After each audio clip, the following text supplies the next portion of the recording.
in that. Because at the very beginning, yeah, it goes on for what? And let's go! Yeah. Unreal. All right, welcome back to the Split the E podcast. I'm your host, Sean O'Grady. In this podcast, we take artists and entertainers out for a Guinness in our local Smith's, The Forge in Gastown.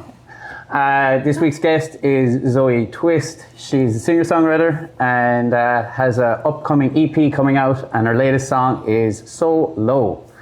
Thanks for coming on the show. Thanks for having me. Are you ready to tackle a Guinness? Yes, I am. You've drank a Guinness before? I love a Guinness, but I've never split the G. Okay.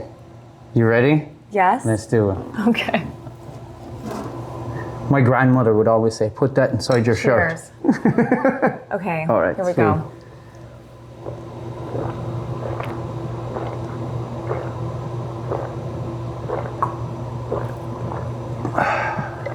Oh. I got it. Did you? But I'm like, been doing it for the last 2 years, you know. Well, I may as well just have a couple more sips. Yeah, pause. Wait, I'll just like... It was a good attempt. It was, right? Yeah. I was like, I've had so many sips, I thought it'd be lower. Yeah.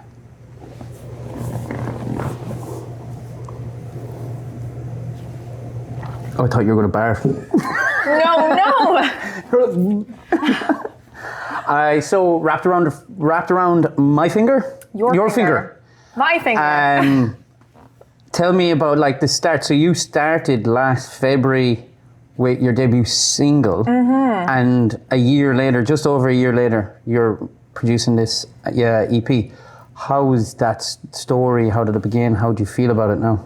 I feel great about it. Yeah, so my first single came out in February, and then we had our first show in July outside of a stripped back set, so still feeling really new to it. And then just kind of, we were focused a lot on pop music, and why I kind of changed the genre and the sound of my music is doing more live shows. It was harder to get the full sound and make the songs sound like they did in the studio with a band. Even going into your first song, Make Selfish Look Easy, it starts off with acoustic. And I even noticed that today when I was like, oh, she's completely changed. It's electric now. Yeah, I still love writing songs that way. Like, I don't know what to call that. I guess like singer-songwriter folkish more. Yeah. And I really like writing in open tunings, so I still... Explain that to me. What does that mean? It's when you tune your guitar outside of standard. So it creates a lot more like dissonance, and you don't necessarily have to play chords on top. You can just put your fingers wherever and like just strumming, or even like not touching any strings at all creates a really beautiful So when you sound. start off writing music, is it always on the guitar? For the most part. Even though I rarely play it live. Really? How did you get into music? Well, I've kind of always been into music. My family's very musical. Yeah. My mom played piano when she was really young, as like every kind of white family makes you play piano to some degree. And then my dad really likes singing. Do you still play piano now as well? I still play piano as well. And then I'm trying to learn the drums and the bass, which is super fun. But yeah, I grew up singing in choirs and vocal ensembles and doing dance and musical theater and... Traditional white. Yes. Like any white child would, you know? Let's go to church. But I didn't do music for a really long time after graduating high school, and went to school for business and marketing and really missed music. And when COVID hit and university turned online, I was like, this doesn't really work for me. So I took a break, and then... So you were doing that here in Vancouver? Here in Vancouver, yeah, Capilano University. And then I decided to apply to Berklee College of Music in Boston and got in for music. So I did that. What was your experience with like working with Berklee? It was great. I did their online program, because going to the States and paying those international fees is kind of crazy. And then not being able to work while you're down there and also supplement like your fees is That's so true, a lot. So I did their online program, and it was great. How did that work? Were you in class with other people, and you were still able to have classmates, but they're nearly like pen pals, I suppose? Yeah, I mean, it was all on Zoom, so you could Yeah. still see everybody's faces. But the great thing about doing the online program was that there's people from all over the world. And I'm not too familiar with the actual university experience there, Yeah. but there was people of all ages and all different experience. And like people in their 60s were going No back and way. taking certain courses, or people that have like, one of my classmates, she toured with Mick Jagger and like sang No like background way. vocals for him. So it's like very interesting to be able to talk to a bunch of different people. And What was the number one thing? And I'm sure you learned a load, but what like the number one thing that stood with you after the course was over? well, actually, the number one thing that stood with me was how honest my professors were about how hard being an artist is.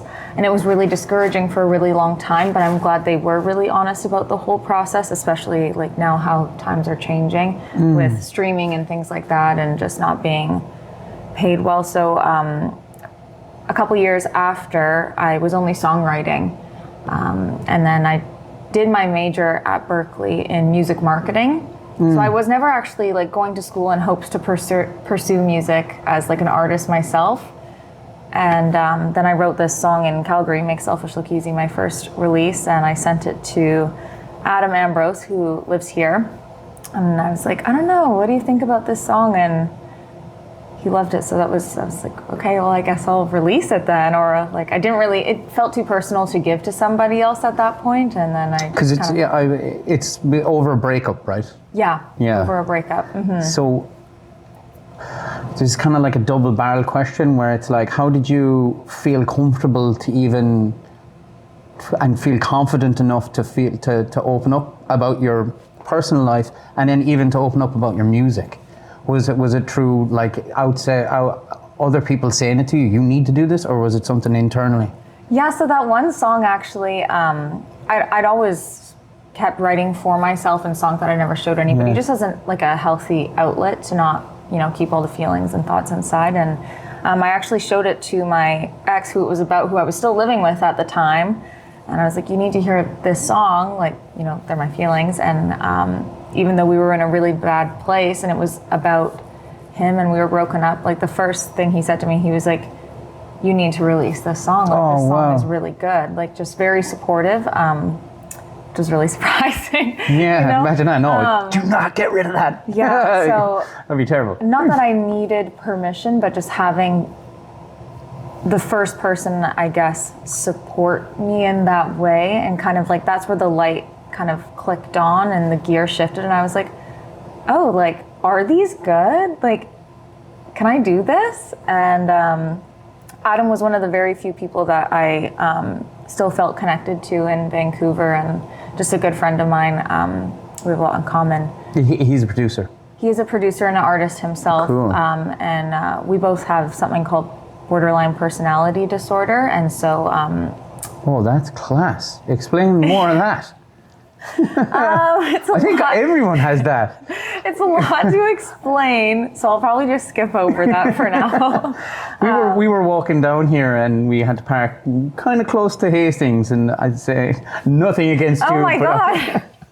Yeah, well, it's a slippery slope, and if you don't try to work on things and take care of yourself, like regardless of drugs and alcohol. That sounded like a backhanded compliment. No. Regardless of drugs and alcohol, though, like if you're not getting help, then like, yeah, it can get really bad for some people, right?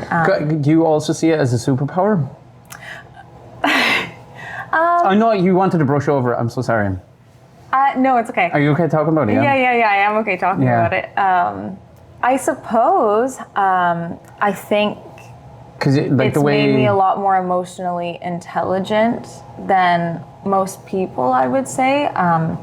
You kind of have to really work on a lot of things internally and be patient, and basically you're slipping between personalities very quickly and like unconsciously, and you can it's not really about emotion, but you can get into really dark places, or you can become really angry. It really depends.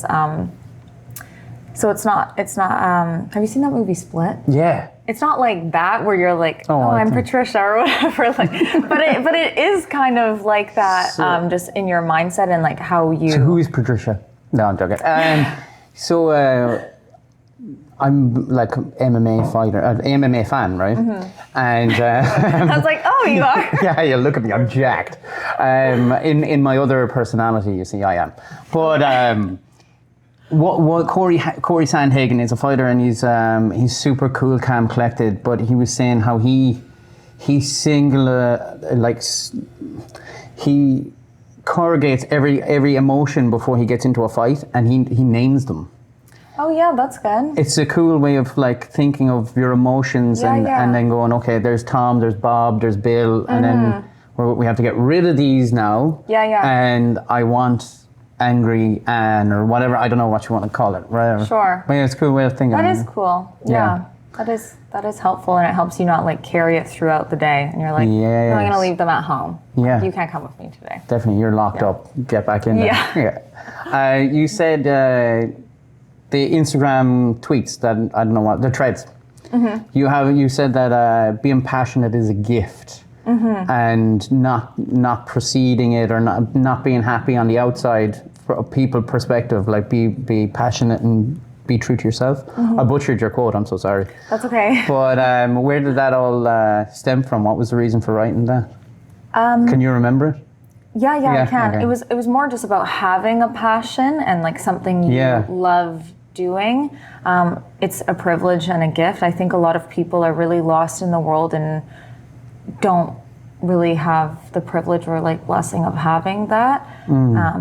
So many people are still trying to like find themselves, and they don't know who they are or like what they enjoy doing or what they love. And obviously I'm not naive, like a lot of hobbies or certain things or sports or whatever it is like cost money, and it's a really tough time out there for most people, I would say. So not really having access to try those things either is a huge issue. So for the people that actually have something and it sits like in their core, in their heart, and like day in, day out, whether it's successful or not, or if it's creating positivity or bringing up like certain emotions, like it's not going to be steady. But if all those things can come and go and you still have a huge like love and passion for it, I think that's a huge privilege. Well, kind of going back to when did you feel comfortable and confident to pursue this passion? Probably about 3 months ago. Really? Yeah. Oh wow! You're really in it recently. A year. Yeah, that's unbelievable. Really recently. Hey, I don't want to say fake it to make it, but you've been doing a brilliant job so far. Thank you. You really do have to fake it to make it, and hopefully like manifest that internally, and one day you'll actually feel good about it or comfortable in doing what you're doing. There wasn't this light bulb moment for you 3 months ago, or? Not a light bulb moment, but I was struggling a lot with internal confidence, and I think like most people do for the most part, especially women, I would say. I think there's like a lot, especially now with social media or whatever it is, television, entertainment, like you're constantly comparing yourself, like, well, everybody I guess is, right? And I was just really sick of like feeling bad about myself and like uncertain and feeling tired about feeling tired. Yeah. I understand, yeah. And so actually going back to the EP Wrapped Around My Finger, this is like the first album or like collection of songs I've written. You solely produced as well. Yeah, I've produced them all. So they're all self-produced and self-written, which is really cool because I'm still new to it, but it's been fun. And all of the songs, aside from like a little bit of one, are fictional. Normally I'm used to like writing out of a place of like truth or emotion or like, you know, just to get certain feelings out. And all of these I was like, no. So I decided to create a character outside of myself to help with my confidence or also just like my stage presence. Because as a stage presence and the way you're saying, and if you're not comfortable talking about it, it's fine. But having that split person, does that help being like having this person on stage? because even Beyonce has that alter ego that she goes into, right? Right. Is that what you're tapping into when you do that as well, or is it? Not quite like an alter ego, Yeah. but like you said, like that fighter, he kind of separates his emotions and names them. Kind of doing that same thing. So just kind of like I'm clocking out of my life and I'm like clocking into my job, like a 9 to 5 essentially. So I'm like, okay, like this isn't you anymore. This is this person, and like now it's like their turn. Like you don't have to like feel any of the things you're feeling or like feel. Is it kind of like Severance? Yeah, kind of, I guess, right? You're like hit the elevator and go up. Yeah, it kind of is, I guess. But yeah, that's why I wrote the EP. I wanted to write songs that would sound good live, that were portraying confidence. Like it's called Wrapped Around My Finger, so it's like exuding that confidence. They're obviously like pretty sensual songs, so there's that aspect as well, like just to have a bit more empowerment. For Young and Alive, which was the first, that was released in February this year. Yes. I think it was another thread that you said where you relate to while you were writing, you were in a garden. So, and it was like, there's no, I just want to know your mentality of how you write, but you were like in this thread, you were kind of like, there's nothing really, I was in a garden and I just got inspirations from the garden. And then you can, there's like actually, reference to planting seeds and watching things grow. I was walking around a track actually, just down the street from my mom's house. It was a really rainy day and just like, you know, a track and field track. Yeah. And I had my headphones on and I was listening to this little like clip, this guitar loop that my friend Thomas sent me. And I was like starting to like hum things over it. And I just kept it going for probably like 30 minutes when I was down there and just was like looking around, like you said, at like gardens and plants and things. And I like to use a lot of imagery when I write. I also am a really big reader. So it's kind of like, an escapism. Like if you can like see the song, I feel like that helps you like feel it or at least remember it. And yeah, that's kind of like the whole thing, that I wrote it all down at the track, and then I got home and I was like, I'm recording it, done, bam. Like, and that was that quick. Like how long were you done on the track? Like 30 minutes. So a song is done that quick? Mm-hmm. Is it always like that? No, for this EP it was though. I wrote, so it's 6 songs. I wrote all of them and produced all of them in about 3 weeks. Wow. It was the fastest I've ever done anything, so. No way. Hopefully they're good. Like. Yes, so far so good. I'm enjoying them, yeah. That's mad to think that. I don't know what happened. So I needed. You don't even know what writer's block is. Touch wood. It's just. Knock on wood. So I was talking to another artist recently, and she was saying that she channels. So none of her songs. She obviously takes credit for the songs, but she channels while she writes. So she's like, where does the idea come from? It's somewhere out in the astral planes, whatever. Would you believe in any of that now, or how do you how can you put texture to creativity? That's a really great question. I've never thought about it that way. I know, yeah. I pulled that one from my ass. Yeah. I was like, I've never heard that before. You can take a drink. We'll be back after these messages. Hi guys, quick interruption of the podcast with Zoe. I just want to say, please smash the like and give me a follow. It's free for you and it benefits me greatly. Right, back to the show. Yeah, so where do we get texture from creativity? How do you find it?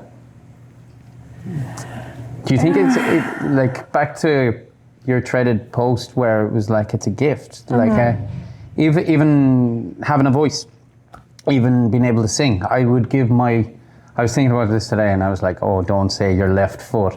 But I was going to say your left nut. I don't have one already.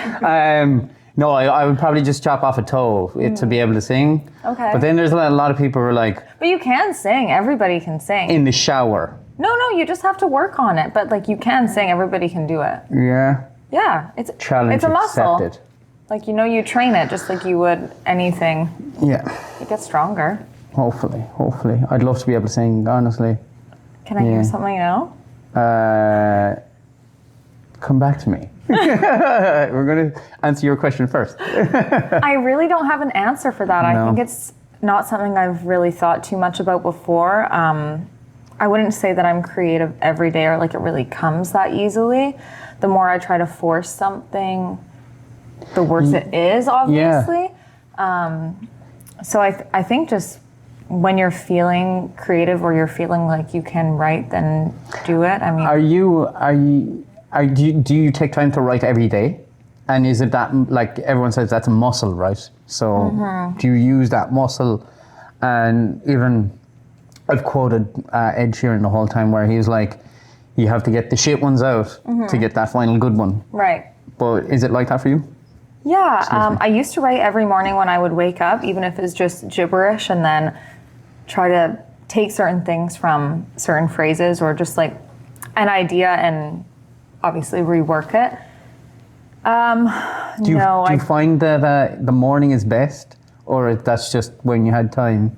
Because a lot of writers write better in the morning because you're getting out of the dream state. Or am I going way too deep here? No, you're fine. You're told to work on your writing in the morning because that's when your mind is like most fresh, or it's holding on to something like you said, like throughout the night.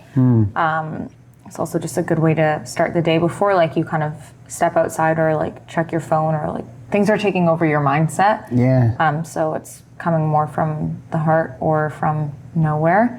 I really like to write after having like a glass or two or three of wine. In the morning? No! Call me an alcoholic. Breakfast wine! No, in the evening, or like I'll like smoke a bit of weed and I'll do some writing. Stoner. Okay, cool. Yeah. Unreal. You have a song called Trippin'. I do have a song called Tripping. How did that come about? Well, You were stoned. no. I was sober. It was really, really early in the morning, though sometimes I have a lot of trouble sleeping. It's a lot better now. But I try to write around that time as well because most of the time when you can't sleep, you're like thinking about something. So I started writing and... That's a journey as well, that song. It is a journey. Yeah. It's about mushrooms, the psychedelic kind. And I wasn't on mushrooms when I wrote it. El Or like I champiñones haven't in done them in a long Spanish. time. But I do believe that certain like drugs are quite healing, depending on also what you've gone through in your life. Like I know a lot of people have said really good things about certain psychedelics or things like that, or have found them really helpful in their life. And I haven't really done mushrooms that many times. Are we allowed to talk about this? You'd like to talk about anything at all. I've never done drugs. For the record. We watched documentaries. Yeah. But allegedly, if I had, then This is what they it were would really be. fun. Yeah. But yeah, that's kind of what the song is about, and it's... So you were cooking up a breakfast and there was red wine and mushrooms. It's really about being that person at the party and you're sitting on the couch and you are very in your head, like not in a negative way, you're just like Headspace. in your own thoughts and lots of things are like happening around you. So this is like but it's not a bad thing, it's just like, you know.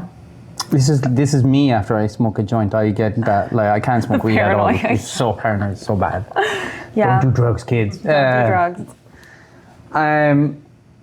Why did you decide to do, which is great, the EP solely? Why, like, was it a thing that you were like, I need to do this by myself, or? It was to provide that collection of songs one theme and one character. They're all about this character and they have the confidence of that character and like the sensuality of that character. And I really wanted to just box it up into one thing because I don't want that to be like all of my songs or all of my sound. I don't really believe in like pigeonholing myself. Like I might after this go back and release like another kind of folky, more stripped back song, or like I might go more rock or I might go pop. I don't know. And I know that like doesn't prove to be that successful when it comes to streams or like Spotify algorithms or certain things like that. But I just don't really care. I think that's so unfair, though. Yeah, it really is unfair. For artists. It's just art. It really is at the end of the day. Like, I think the prime example is Arctic Monkeys, where they completely reinvent themselves. Even though, like, personally, I don't think their last album was terribly great to listen to. But like the one before that and the one before that is fantastic. Yeah. Another artist, I don't know if you've ever listened. Have you ever heard of Ren? Ren? Yeah. Yeah. He's a rapper, a singer. He's in a band. Like, I think nowadays, as music becomes not as more industry shoved down your throat, lollipop bullshit, it's, for me anyway, it's like indie artists and getting to know the artists even a little bit more because of social media. Right.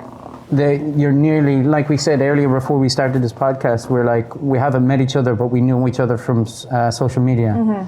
So like, I think that's going to take over in the long run with music, or even any art at that, you know what I mean? I hope so. I think it's a very take industry, and especially now that most artists are having to rely on social media to have their music heard or to market or promote it in some way. Excuse me. Like you see, especially for bigger artists as well, they'll tease a song and like the comments or the threads are just people like demanding the song, like put it out, like why aren't you putting it out? I'm like, holy smokes, like it's okay, like, you know, like they're not doing it for you. It's like that Eminem song. It's a quote. It's like squeeze it and hold it and freeze it and hold it and that least minute's golden. Right. I don't know what song that is. Check that up. But it is an Eminem song. But that least second golden is him just holding on to the power that he has as an artist until he releases it. And even sometimes when a song goes out to the crowd or to me, the listener or whatever, it nearly sometimes it shifts, it becomes the crowd song instead of the artist song. Yeah. Do you know what I mean? So yeah, keep on doing what you're doing. Like you can make a country. You can go rapping if you want. I really could. Yeah. Young and Alive is kind of rapping. Yeah, but it's a blessing and a curse, I think, for artists and social media, because there's always the fear of being forgotten or passed, because there's so many things going on every day, or like whether the news is involved and the next thing happens, or, you know, there's a lot going on in the world. So if your song is, before its release, is starting to pick up traction, like you're really trying to just rush ahead and put it out so nobody forgets about you or the song. And it's just a race that like nobody can win, really. So it's interesting times. And you do a great job of it, but how did doing the marketing course before your music course help you? Did it like, okay, this is how I should plan it out?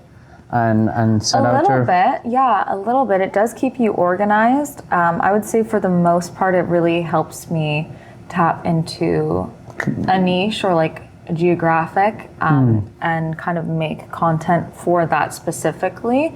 Like luckily, every person with social media has access to like their analytics, so you can kind of see where people are seeing your things or what age or like gender.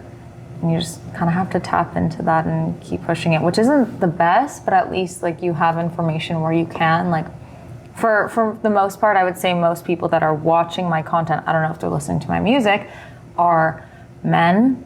So then you tap into kind of what lads. Like, yeah, let's go. Thanks, guys. Lads.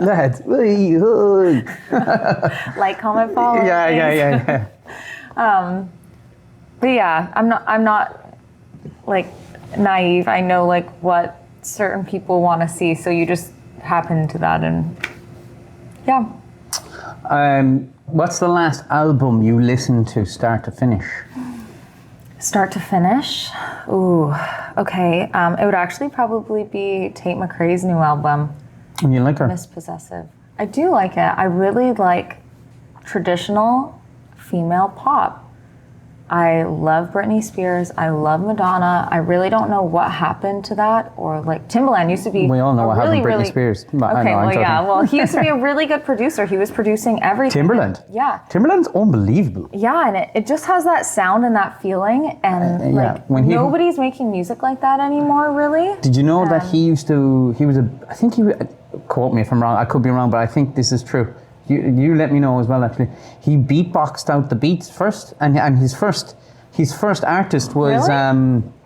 Wasn't it Kanye West? Missy Elliott, because they were cool. friends. They were friends growing up. Yeah, that makes sense. And so he would beatbox it, and then he would go back and create it. Okay. Yeah, he's a super talent. Very cool. That's a good way of doing it. I mean, it's no different than when you hum a melody into your phone and then you listen to your voice note and you're like, okay. Yeah, even like, do you know, Does he not produce anymore? he's still producing. He still does, yeah. But he lost his spark, didn't he, or what? Well, he's still got a spark. It's just a different sound. Like Yeah. Yeah. His old song was class, even with Nelly Furtado or something. Yeah, I was gonna say every that. song he's ever done, especially like in that era of music, was amazing. And like there's a reason why we still listen to those songs and we go back to them, or like you go to The whole album with Blarney Justin and like, Justin they're Timberlake. still playing those songs. Yeah, amazing. Sick. Great. Sick. Yeah.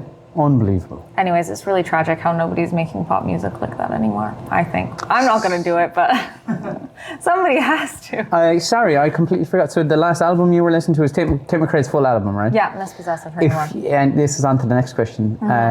If there was a song that you'd like to take credit for, it was On like that album? no, not that. But like if you could take a song from that album, but any song at all, you'd be like, oh fuck it, I wish I wrote that song. From that album. Any album. Any album ever to exist. Yeah, or you couldn't go to that album because it's in your head. There's so many songs I would love to take credit for. Happy birthday. Yeah, right. You know Michael Jackson has rights to Happy Birthday. Really? No, I did not know that. Yeah. Had rights? Well, he's dead now, so. Yeah. Had rights to Happy Birthday. Yeah. Oh, gosh. There's so many.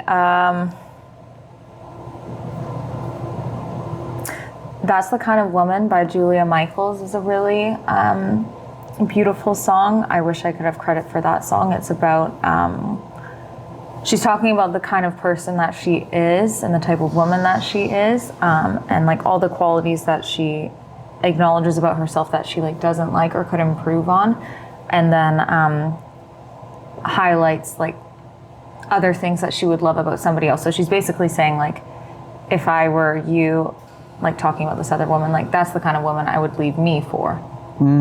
It's a really interesting song. It's really beautiful, but Oh, that's unreal. So you had like a really fast year. You knocked out, how many songs do you have on Spotify? oh, I don't know. You've a lot I think only now. like 11 or 12. 11 in a year. Yeah. I love Drive, by the way, just to put that Drive in. Off? Thank Yeah, Drive you. Off. I love that. It has kind of like a reggae kind of it does. riff. Yeah, it's cool. We'll touch on Solo, your newest song. How did that come about? Actually, that was the most bullshit song I've ever written. It like started just basically writing about nothing. I was telling you over text, I was like, I've been loving Wet Leg recently. Oh my God. I mean, I have been for like years, but you know, like I'm you a go through sage phases. lawn, I'm a sage lawn all night long. That's a fuck off song. Like, where does that come Yeah, from? no, Do you know what I mean? but most of their songs, I'm like, this isn't even about anything. Yeah, I'm like, this yeah. is nothing of it makes sense, but like it It's sounds class. good and it feels good, and like Yeah. nobody cares at the end of the day. So I was like, I'm just gonna write about literally nothing, and none of it is gonna make sense or like match, because there's no like chorus really either or bridge. It's just like words. And you had a quote on Threads as well, where it's like, I wrote the song and it's just, I wanted to be chaotic and Yeah, fun yeah, yeah. and chaotic again. Yeah, please explain. I just wanted it to be messy and chaotic and not make any sense. And I think instrumentally, it's a really great song. It sounds super fun. So hopefully people are focusing more on that than like, it's not like a vocally strong song and the words don't really mean anything. But as I was kind of writing it, it was just about being in like this state of like psychosis in a way. Like you're going through like this state of chaos, but you're enjoying it. And you're pulling someone in as well, yeah, right? you're trying to pull somebody into Yeah. it, and it's like that is like the brighter side or like the greener grass or whatever. Like, so you're trying to pull somebody into it, and That's it's not like brilliant you're quote. dragging them down. You're like bringing them up, Yes, even though like you're just in this state. because greener grass. The grass is always greener on the other side because grass it's is always fertilized greener. with bullshit. Sure. Exactly. Yeah, so what I was going to say beforehand, it's a brilliant song. Honestly, I know, thank you. yeah, it's not bullshit. It's a Thank brilliant you. song. Yeah. It's actually the Uh, song I was most scared to release because I was like, it's just like kind of bad.